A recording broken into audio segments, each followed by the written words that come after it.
سرکار بیرته ریا کوي اوس هم په دا بورې کې ګرځي اوس هم په والله په بالله که بل چا کړی دی دغه سړي کړې ده دغه کیسه دلته موږ غواړو تر څو پورې د اوس والا که نه معلوم د تر والا موږ ته معلوم دی دا غواړو دی چوک ته بیا راوړي بیا به موږ دا احتجاج سیستم ختموو ستاسې دغسې په ګردو په مشوره ده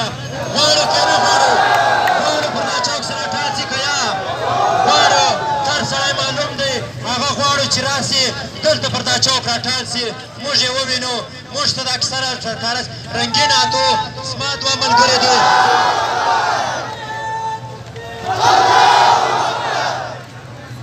زما دوه ملګري دي هغو نیولی دی رنګین اتو یې نیولی دی پر هغه موقع باندې هغه شهیدان دي هغه ګواهان دي ګواهي هم ورکوي هغه سړی موږ غواړو د دې وره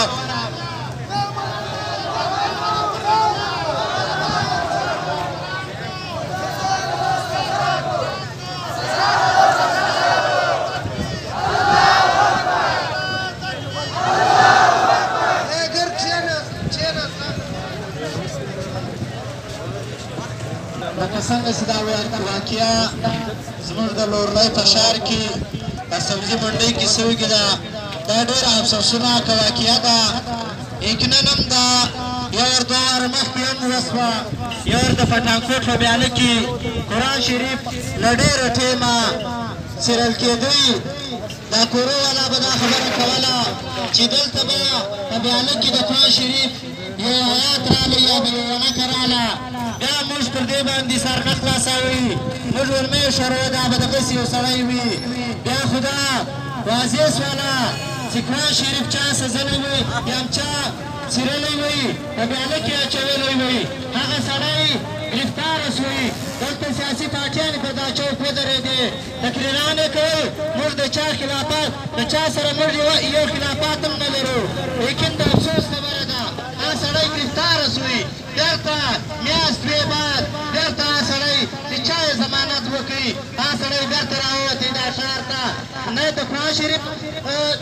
ته یې توی نه ورکړی دی نه یې وچیش ته ورکړی دی هغه سړی بیرته په ښار کې ګرځي نن بیا په سبزي منډۍ کې یو شل قرآن شریفه هغه شهیدان کړي دا ډېره د افسوس خبره ده عزیزانو دلته دا په یقین سره درته وایم چې زموږ ایمان چیلنج کړي زموږ پښتني غیرت چیلنج کړي زموږ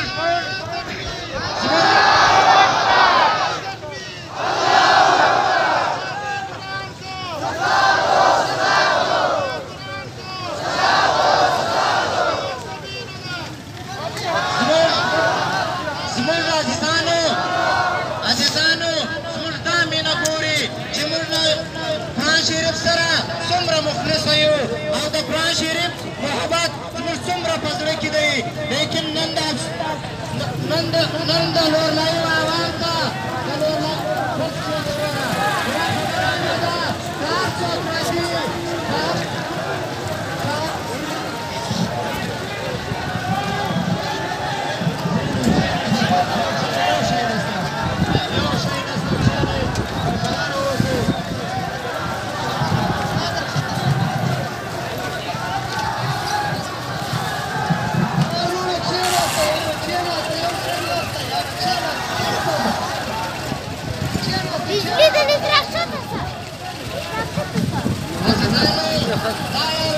کله وه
بله کسه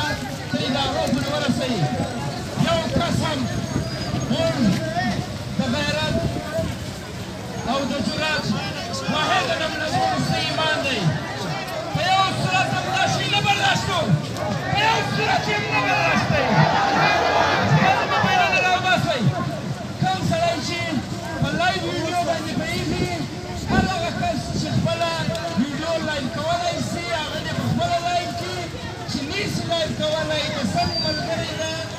د هغه موبایل لایو کړي چې ویډیو لایو وچلوي زموږ ناغېړه انتظامیه زموږ خوږ ویده انتظامیه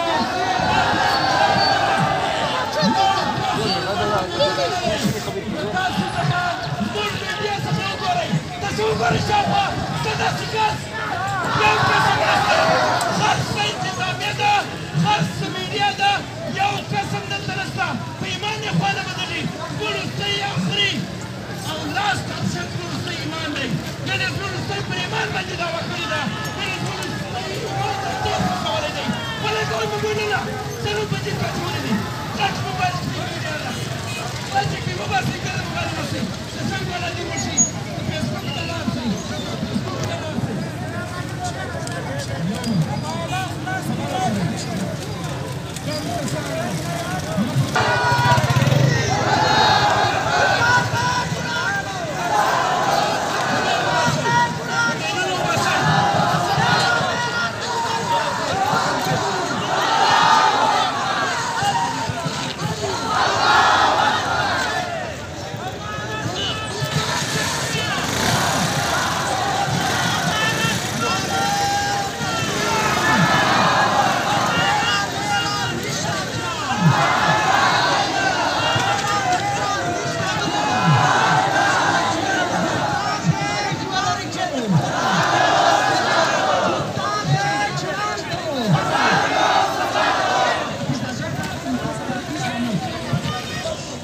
زموږ سوشل میډیا دي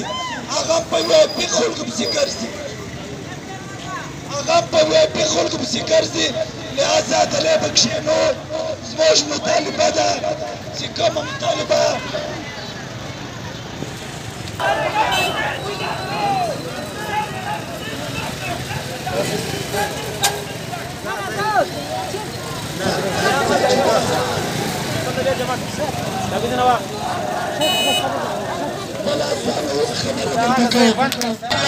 لکه څنګه چې تاسو ته نن معلومه ده په هغه د امن په کور کې هغه د امن ښار لکه لورلایي چې په دا کې نه یو بدامني ولا نه یو داسې کار وي لکه څنګه چې تاسو ته معلومه ده چې یو 15 ورځې له مخه په کډي ماله کې د جان اغا له لور سره کومه زیاتي وسوله پر هغه باندې یو څو کسان لایو راغل یو څو داسې ولړېدل بیا هغه قاتل ګرفتاره شویه لکه څنګه چې اوس حافظ عجب صاحب خبره وکړه بیا به موږ وینو دا قاتل به سبا خلاص شوی وي او زموږ اوس دا کسر امید دی چې دا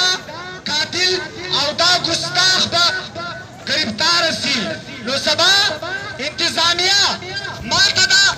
امید راکوي چې دا به زه په سزا رسومه که یا دی ماته دا یقین نسي راکوی نو دې عوام ته دې حواله کړي چې موږ په دا باچا خان چوک راکړي او په آخر کې له ځوانانو دا هیله لرو په دې کې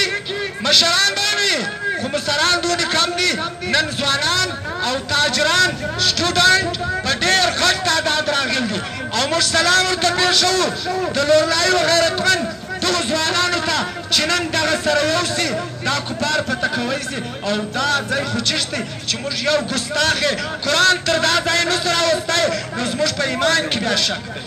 نعره تکبیر نعره تکبیر رشتہ کیا تیرا میرا رشتہ کیا گستاخ قرآن کو جزاک رسوله الكريم أما بعد فأعوذ بالله من الشيطان الرجيم بسم الله الرحمن الرحيم قال الله تبارك وتعالى في القرآن المجيد والفرقان الحميد إنا نحن نزلنا الذكر وإنا له لحافظون صدق الله العلي العظيم. تقدیری امم کیا ہے کوئی کہہ نہیں سکتا، تقدیری امم کیا ہے کوئی کہہ نہیں سکتا، مومن کی فراست کو کافی ہے اشارہ، اللہ کو پامرد ہے مومن پہ بھروسہ، ابلیس کو یورپ کے مشینوں کا سہارا۔ محترم مسلمانانو لکه څنګه ستاسو ته معلومه ده سنن د دین یو دشمن د الله د کلام دشمن د یهودو یو بچی سیاقتون ناروا او بد پیل کړی دی سیدرګوردو معتبره او د الله تعالی تر ټولو خوش کلام الله یعنی قرآن شریف دی لاس اچولی دی او دغه به او هغه دی اور اچولی دی۔ اوس که څوک پوښتنه وکړي دوی یاره دا له